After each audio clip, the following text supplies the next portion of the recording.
सुबह सवेरे पाकिस्तान।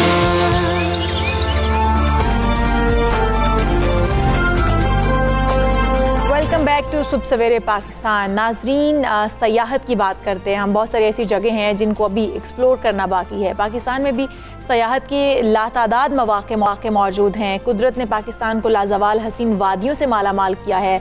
ताहम ये भी हकीकत है कि पाकिस्तान अभी तक उन मौक़ों से फ़ायदा ही नहीं उठा सका, उन जगहों को एक्सप्लोर ही नहीं कर सका। दुरुस्त ऐसे ही है। और अगर हमने एक्सप्लोर कर भी लिया है तो वहाँ पर इंतज़ामात इतने अच्छे नहीं हैं कि सयाह वहाँ पर जा सके। लेकिन मौजूदा हुकूमत ने सयाहत को तरक्की देने के लिए बहुत सी नई पॉलिसियाँ लाने का ऐलान भी किया है। ताहम अभी तक हम उनके नताइज नहीं देख पा रहे हैं। उसमें मुख्तलिफ फैक्टर्स मौजूद हैं सयाहत को तरक्की देने के लिए। शुमाली इलाकाजात में इंफ्रास्ट्रक्चर में जिस तरक्की की ज़रूरत है उसकी भी कोई पॉलिसी अभी तक सामने आई नहीं है। कोरोना की वजह से हम देख रहे हैं कि मुल्की सयाहत को नाकाबिले तलाफ़ी नुकसान पहुँचा है। वज़ीर आज़म साहब ने सयाहत की बात की है, लेकिन हम देख रहे हैं कि 1.5 साल से कोरोना की वजह से हम देख रहे थे कि सयाहत बहुत बेहतर हो सकती थी, लेकिन कोरोना की वजह से नहीं हो सकी। बिल्कुल ऐसा ही है। आलमी वबा ने कमज़ोर कर दिया है सयाहत को भी, और सयाहती मकामात SOPs के साथ खोले जा रहे हैं अब तो, जो कि यकीनी तौर पर खुशाइंद बात है। अब हुकूमत ने अहम कदम उठाते हुए सयाहत के फ़रोग के लिए 10 साला पॉलिसी जो है वो मुरतब कर ली है।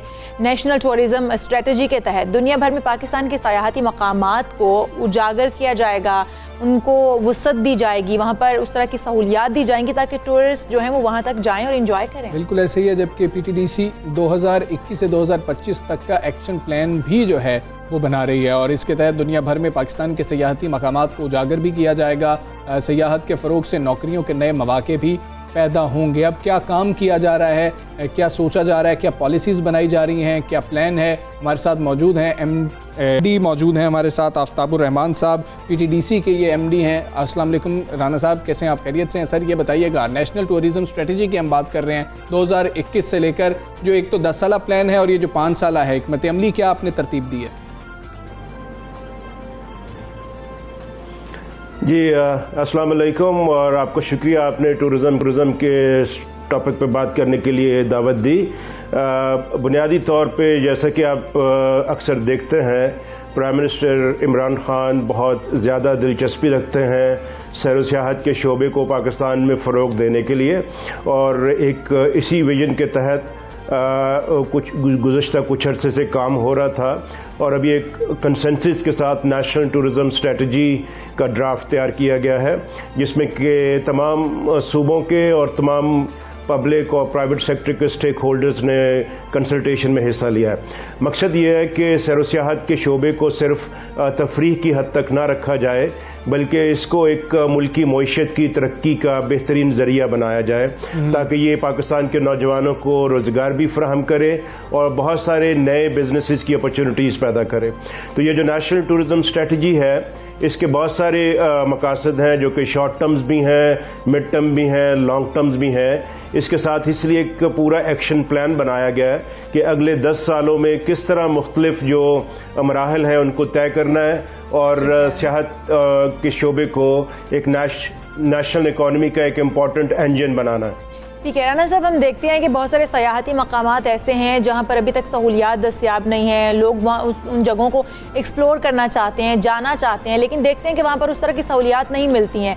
उस हवाले से कि कितना काम हो रहा है कि उन इलाकों को इतनी सहूलियात दे दी जाएँ कि टूरिस्ट जो है वो वहाँ तक जा सकें। फिर रेवेन्यू आप कितना देख रहे हैं, क्या टास्क देख रहे हैं आप 2023 तक कितना जनरेट कर पाएंगे सयाहत के शोबे से?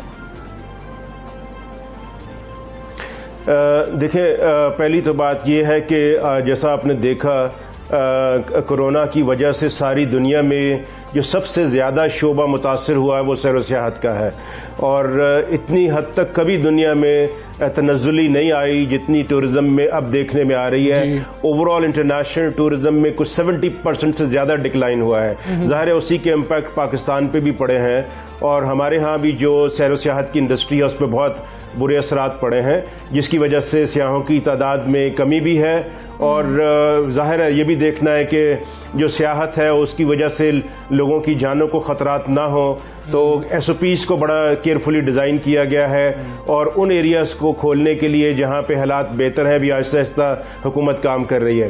तो जहाँ तक सहूलियात का ताल्लुक है तो आपसे ये समझें कि ये जो टाइम कोरोना का था इस पे हमारी ज़्यादातर जो कोशिश रही है वो यही कि हम अपना होमवर्क करें और वो स्ट्रेटजीज़ और प्लान डेवलप करें कि हम आने वाले दिनों में अपने इंफ्रास्ट्रक्चर को बेहतर कर सकें।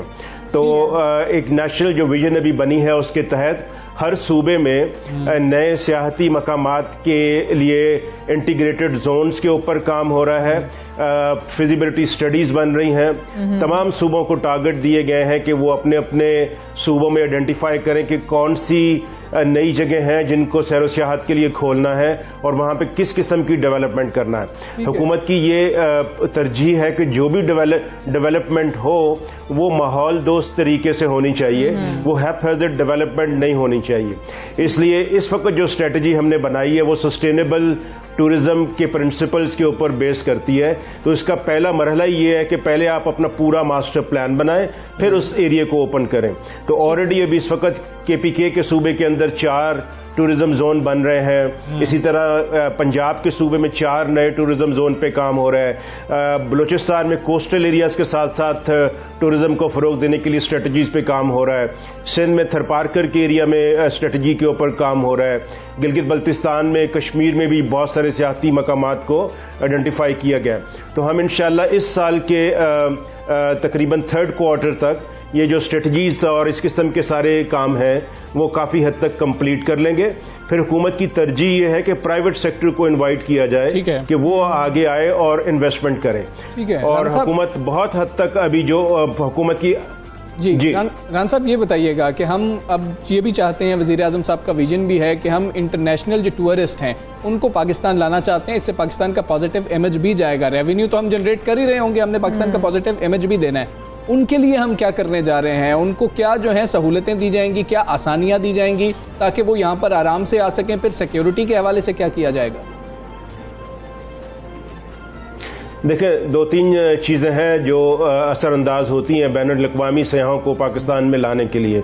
सबसे पहली बात है कि आपकी जो वीज़ा पॉलिसी है वो इतनी अच्छी हो कि लोगों को वीज़ा लेने में दुश्वारी ना हो। तो हुकूमत ने आते ही पहला काम तो ये किया था कि पहली दफ़ा पाकिस्तान में ऑनलाइन वीज़ा का कॉन्सेप्ट इंट्रोड्यूस कराया था और उसमें भी आहिस्ता आहिस्ता मज़ीद बेहतरी आती जा रही है और हम मज़ीद काम कर रहे हैं कि किस तरह इसको और आसान बनाया जाए।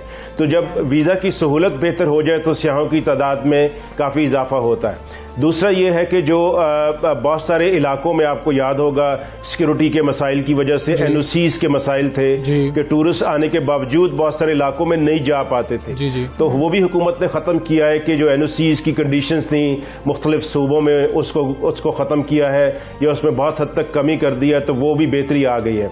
अब ये है कि जैसे ही कोरोना के साथ हालात बेहतर होंगे तो हुकूमत ने ऑलरेडी एक बहुत एग्रेसिवली एक टूरिज़्म को प्रमोट करने के लिए बैनुल-अक़वामी मार्केट में एक Pakistan tourism brand campaign design की है, जो कि इंशाल्लाह प्राइम मिनिस्टर खुद अगस्त के महीने में या सितंबर के शुरू में लॉन्च करेंगे। और उस कैंपेन के लॉन्च होने से ये होगा कि जो पाकिस्तान का as a tourist destination image है वो सारी दुनिया में प्रमोट होगा।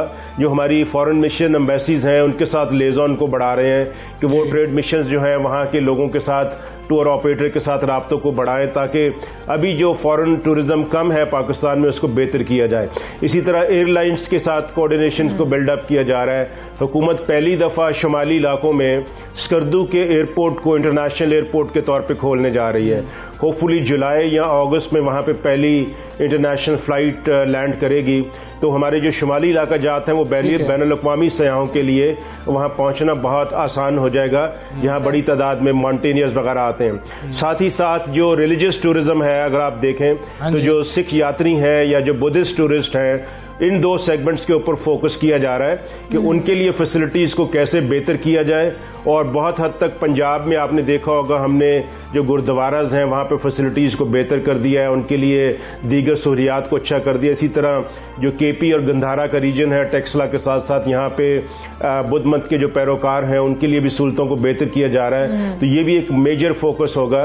तो इस वक्त जो हमारी फॉरेन टूरिज्म की इकॉनमी कोई 900-950 मिलियन डॉलर के ऊपर है। हम उम्मीद करते हैं कि अगले 2-3 साल के अंदर ये 2 से 3 बिलियन तक इंशाल्लाह चली जाएगी और एक मेजर कंट्रीब्यूट करेगी पाकिस्तान की जीडीपी के अंदर। अच्छा राना साहब, हम देखते हैं कि हमारे पास वादियां तो बहुत खूबसूरत हैं, जगह हमारे पास बहुत ज़्यादा खूबसूरत हैं, लेकिन उनमें एंटरटेनमेंट के मौके उतने ज़्यादा नहीं है। हम देखें तो हमारे मरी गलियात में या एबटाबाद में कोई एक पथरियाटा चेयर लिफ्ट लगा दी गई या केबल कार लगा दी गई। इस तरह की सहूलियात जो हैं, इस तरह के एंटरटेनमेंट ऐसे जगहों पर, ऐसे इलाकों में देना, उसके ऊपर भी क्या कोई काम हो रहा है? जी, इसमें मैं आपको बताऊं, इस वक्त कम से कम कोई 20 ऐसे प्रोजेक्ट होंगे जिनकी फिजिबिलिटीज़ बन रही हैं रिजॉर्ट्स डेवलप करने के लिए, और वो सारे सूबों में हैं। वफाकी हुकूमत सब सूबों के साथ मिलकर इस वक्त काम कर रही है कोऑर्डिनेटेड मैकेनिज्म के तहत। अभी रिसेंटली आप अगर अखबारात को भी देखें उठा के, तो केपी गवर्नमेंट ने अभी छंडियानी में 300 कनाल का एक इंटरनेशनल रिजॉर्ट, स्टैंडर्ड का रिजॉर्ट बनाने के लिए प्रोजेक्ट लॉन्च किया है। इसी तरह कुमराट में 6 लिफ्ट लगाने की फिजिबिलिटी पे काम हो रहा है।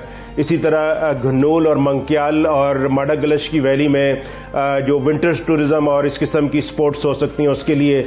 तो अभी बहुत सारा काम जो है वो हमारा स्ट्रेटजीज़ के लेवल के ऊपर और जो फिजिबिलिटी स्टडीज़ का जो है इन पाइपलाइन है। जैसे मैंने बताया, अगले 5 से 6 महीने में ये तमाम स्ट्रेटजीज़ इंशाल्लाह फाइनल हो जाएंगी। फिर हम एक बिल्कुल प्लान तरीके के साथ इसको ऑफर कर सकेंगे इन्वेस्टर्स को कि वो आएँ और उन प्रोजेक्ट्स के लिए इन्वेस्ट करें और वो नए रिजॉर्ट्स जो हैं वो डेवलप करें पाकिस्तान में। बिल्कुल ठीक है। आफ्ताबुर रहमान राना साहब की आपका सुबह सवेरे पाकिस्तान से आप बात कर रहे थे, और जब हम सयाहत की बात कर रहे हैं तो सयाहत में मतलब कि इतना ज़्यादा पाकिस्तान के पास मौका है कि वहाँ से रेवेन्यू जनरेट कर ले, और ये हुकूमत काम भी बहुत ज़्यादा कर रही है। वज़ीर आज़म साहब ख़ुद जो हैं चाहते थे कि हम बहुत ज़्यादा रेवेन्यू सयाहत से के शोबे से जो है वो जनरेट कर सकते हैं, लेकिन कोरोना की वजह से जो इशाल मुश्किलात आई हैं, हमने देखा है कि आप लोग खुद भी हैं, आप लोग खुद भी जानते हैं कि आप लोग खुद कितना जा सके हैं। तो हम जो इंटरनेशनल टूरिस्ट की बात कर रहे थे, टूरिज्म की बात कर रहे थे, तो उसको कितना ज़्यादा नुकसान पहुंचा। बिल्कुल ऐसा ही। और अब जिस तरह से हुकूमत इसको बढ़ाना चाहती है, उन जगहों पर सहूलियात देना चाहती है या एंटरटेनमेंट के मौके देना चाहती है, तो ये बड़ी अच्छी बात है।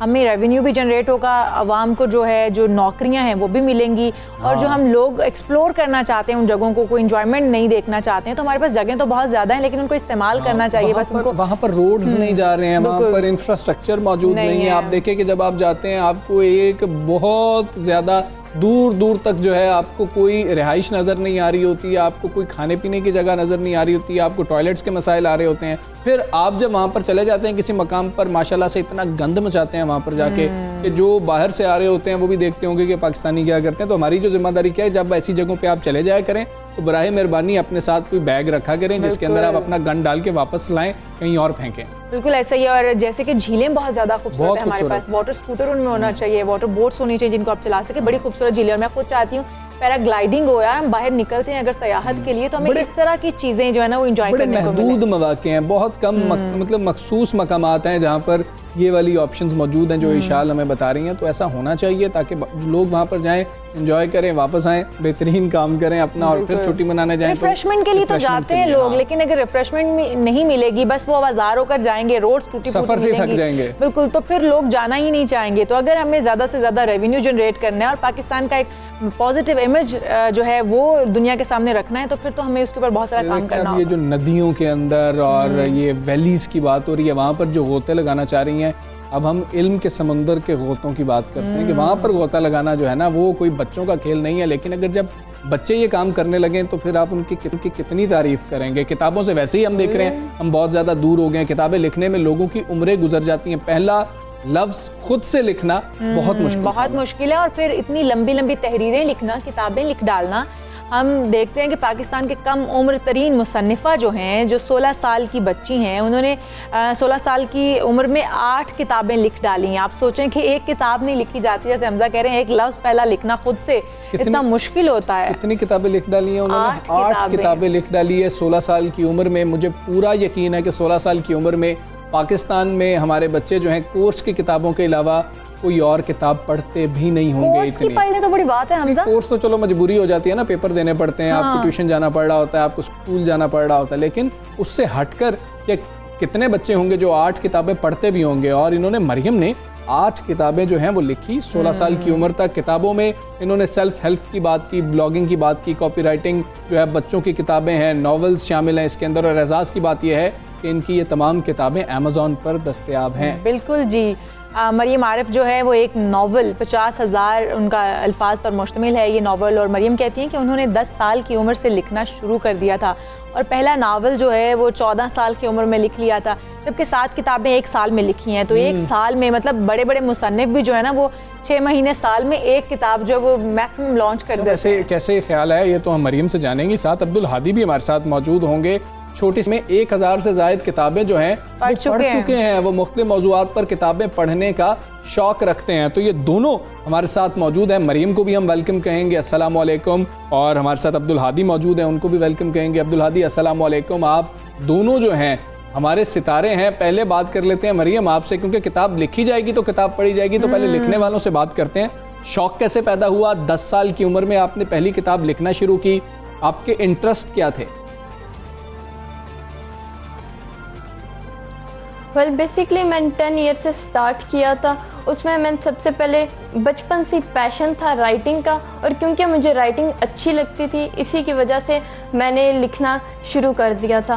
और मैंने 10 एज पे स्टार्टिंग की थी। 12 पे मेरी जो पोइम्स बेसिकली स्टार्ट हुई थी वो पोइम्स थी वो पब्लिश होती थी डॉन यंग्स में। उसके बाद 14 एज पे मेरा फर्स्ट नावल कंप्लीट हो गया था और पब्लिश हुआ था। 15 में यानी लास्ट ईयर मैंने तकरीबन 7 बुक्स लिखी हैं और उनको पब्लिश किया है। अच्छा, 16 साल की हैं आप और इतने बड़े बड़े काम, किसने इतना ज़्यादा सपोर्ट किया? मोटिवेशन कहाँ से मिली? और फिर आप इतनी छोटी सी उम्र से जब ये आपने स्टार्ट किया तो कहीं से सीखा भी था?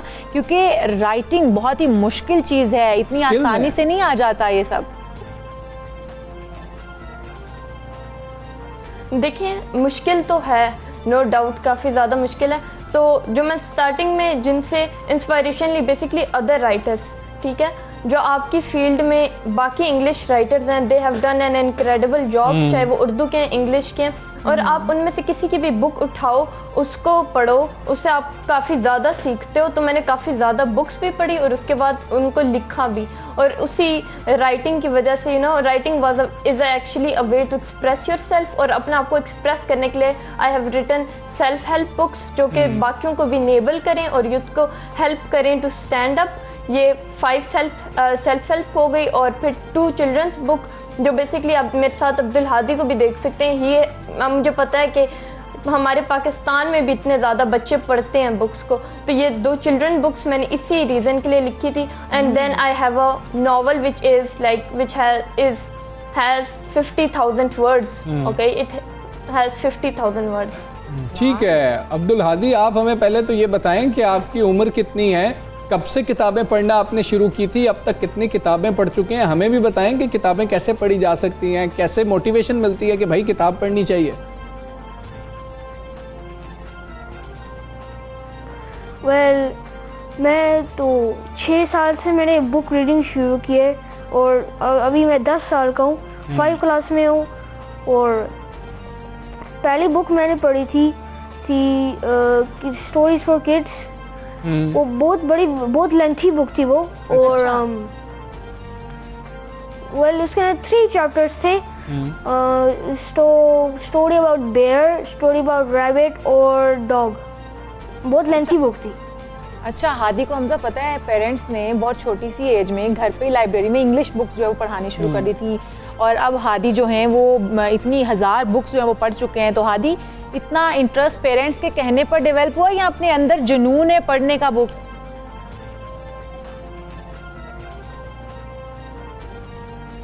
बस खुद ही डेवलप हुआ।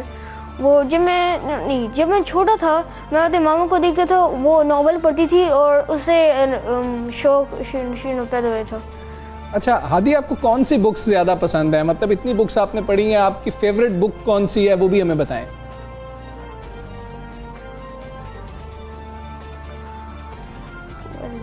हैरी पॉटर की बुक्स भी पसंद है और वो बड़ी बुक्स भी मैं लाइक करता हूँ। Little plum, miss happiness miss flower, weird but true 3, weird but true 1, वो captain underpants book, Roald Dahl book, the dolls house, shadow, James and giant peach, fairy dolls house, magic school bus, girls वाली books भी Helen पढ़ते हैं Keller, आप? ये पूरी books मैंने पढ़ी हुई हैं। फेरी डॉल हाउस से आपका क्या लेना देना? ये तो बच्चों के इंटरेस्ट की बात है ना, लड़कियों की पढ़ने वाली बुक है, आपने लड़कियों के इंटरेस्ट वाली बुक्स भी पढ़नी होती हैं।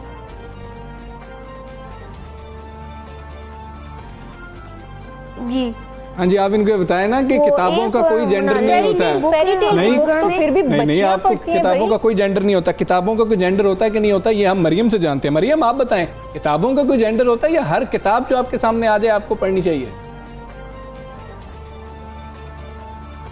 वेल मेरे ख्याल में तो ज़्यादा आपको यही करना चाहिए कि हर किताब ही पढ़नी चाहिए, क्योंकि किताबों का जेंडर नहीं होता, उनसे आपको बेसिकली लेना लिटरेचर है। सही है, book is about our history और उसमें काफ़ी ज़्यादा इंटरेस्टिंग चीज़ें, अगेन वोकेबलरी इंप्रूव होती है, आपको ठीक है। चीज़ें काफ़ी ज़्यादा सीखने को मिलती हैं। इसलिए ये हर तरह की बुक्स पढ़नी भी चाहिए, उनसे आपको बहुत ज़्यादा नॉलेज आप भी फेरी टेल बुक जो है ना वो आज से मैं पढ़नी शुरू बिल्कुल कर दो, ठीक है? पहले तो इशाल ये बहुत ज़रूरी है कि ये टेक्निक सीखने की ज़रूरत है कि किताबें पढ़नी कैसे हैं, लिखनी कैसे हैं। आप मुझे मरियम ये भी बताएं, फेवरेट राइटर कौन है आपका?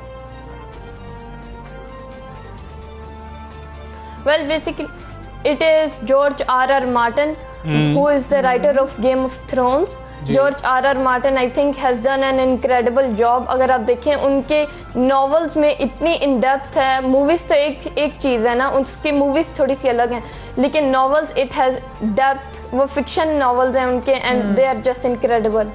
अच्छा, The way he आप has written मरियम सिर्फ इंग्लिश में नॉवेल्स लिखना चाहती हैं या फिर दीगर लैंग्वेजेस में भी आप नॉवेल्स लिखना चाहती हैं? दूसरे जुबानों के कौन से मुसन्निफ हैं जो आपको पसंद हैं? वेल अगर उर्दू ज़ुबान की बात की जाए तो basically my mother is a writer, और क्योंकि वो राइटर हैं आई एम इंस्पायर्ड बाय हर, और मैं इंशाल्लाह उर्दू में भी लिखूंगी और अगेन मैं अपनी मदर से हेल्प लूँगी और बाकी ज़बानों को भी आई ट्राई। पहले सबसे पहले तो मुझे सीखनी पड़ेंगी, लेकिन उर्दू के लिए I am really looking forward towards it. क्या बात है। अच्छा हादी, हमें ये बताएं, आपने इतनी किताबें पढ़ ली हैं, एक किताब कितने अरसे में आप ख़त्म कर लेते हैं? और अगर हम कोई किताब पढ़ना चाहते हैं, हमें आप मशवरा क्या देंगे, किताब इस तरह से पढ़नी चाहिए?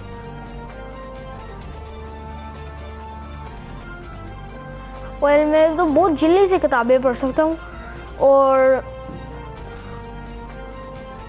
अगर किताब पढ़नी है तो फिर फुल फोकस करके पढ़ना है, एंड अगर जल्दी से पढ़ना है फिर जल्दी से भी पढ़ सकते हैं। मैं रेकमेंड करता हूँ कि आप थोड़ा सा आहिस्ता पढ़ें तो फिर तो आप ना तो आप अंडरस्टैंड करें स्टोरी को। अगर जल्दी से पढ़ते हैं ना तो फिर आपको ना जल्दी से समझ नहीं आएगी स्टोरी। अच्छा हादी, आप कितनी जो है वो बुक्स पढ़ चुके हो अब तक? 1000 बुक्स हैं, हर वक्त बुक्स पढ़ते रहते हो? हर वक्त जो है वो किताबें हाथ में होती हैं या फिर कोई और भी एक्टिविटीज़ रखी हुई हैं, कुछ और भी करते हो? ये मैं कुछ और भी करता हूँ। जब मैं थोड़ा सा फेड अप होता हूँ बुक्स के साथ तो मैं थोड़ा सा न्यूज़ भी देखता हूँ, टीवी देखता हूँ। और ऑल्सो मैं अपने वो बहन के साथ भी फुटबॉल खेलता हूँ, फ्रिस्बी खेलता हूँ मैं। अच्छा। एंड समटाइम्स मैं यूट्यूब भी देखता हूँ थोड़ा सा। अच्छा ठीक है, हादी ने बड़े होके क्या बनना है? हादी के प्लान्स क्या हैं? मोस्ट ऑफ टाइम मैं बुक्स पढ़ता हूँ। बड़े होके मुझे मिलिट्री में जाना है, कोई मिलिट्री डॉक्टर बनना है, बिकॉज मेरे ग्रैंडफादर मेरे मिलिट्री में थे, वो कोई कर्नल थे और मैं उनसे इंस्पायर्ड हूँ मैं। अच्छा, तो आप बड़े होके डॉक्टर बनोगे? जी। अच्छा ठीक है। मरियम आप हमें बताएं, अब राइटर ही बनना है, कुछ और भी शौक हैं, कुछ और हॉबीज़ हैं आपकी? Well I actually run 2 podcast, एक जो है न्यू ट्रेंड्स पॉडकास्ट, एक लाइफ बायोलॉजी है। I am also an entrepreneur, I have my own business on Daraz and as well as on Instagram. इसके साथ साथ आई डू फ्रीलांसिंग। सही है, मुझे वेब डेवलपिंग, ऐप डेवलपिंग, ये सब कुछ आता है। तो ये चीज़ें, बाकी डोमेन्स भी हैं जिनमें आई हैव एक्सेल्ड एक्चुअली। इसके साथ साथ अगर I know it's odd combination, लेकिन आई नो मैंने म्यूज़िक भी प्रोड्यूस किया है, like produce like 12 songs. I know it's kind of like odd combination, लेकिन उसमें बीट्स, म्यूजिक, सिंगिंग सब कुछ मैंने खुद किया and there available on SoundCloud, जबकि podcast are available on all platforms जो कि ऑडियो में है। तो बाकी सारी डोमेन्स आई थिंक सो मैंने चाहती हूँ कि मैं कवर करूँ, यू नो। बिल्कुल, क्या बात है मरियम, बहुत शुक्रिया। अब्दुल आपका बहुत शुक्रिया। आप दोनों जो हैं बड़े बड़े रोशन सितारे हैं, किताबें लिखने वाले भी मौजूद हैं, नई जनरेशन में किताबें पढ़ने वाले भी मल्टी टैलेंटेड बच्चे हैं। और जिस तरह मरियम इतने सारे काम कर रही है एक साथ, बहुत ही मल्टी टैलेंटेड बच्चे हैं और मेरे ख्याल में हर बच्चा इस तरह से नहीं होता। बिल्कुल, हम दोनों को इजाज़त दें, अपना बहुत ज़्यादा ख्याल रखें, बहुत सारी किताबें पढ़ें। कल इंशाल्लाह फिर मुलाकात होगी। अल्लाह हाफ़िज़।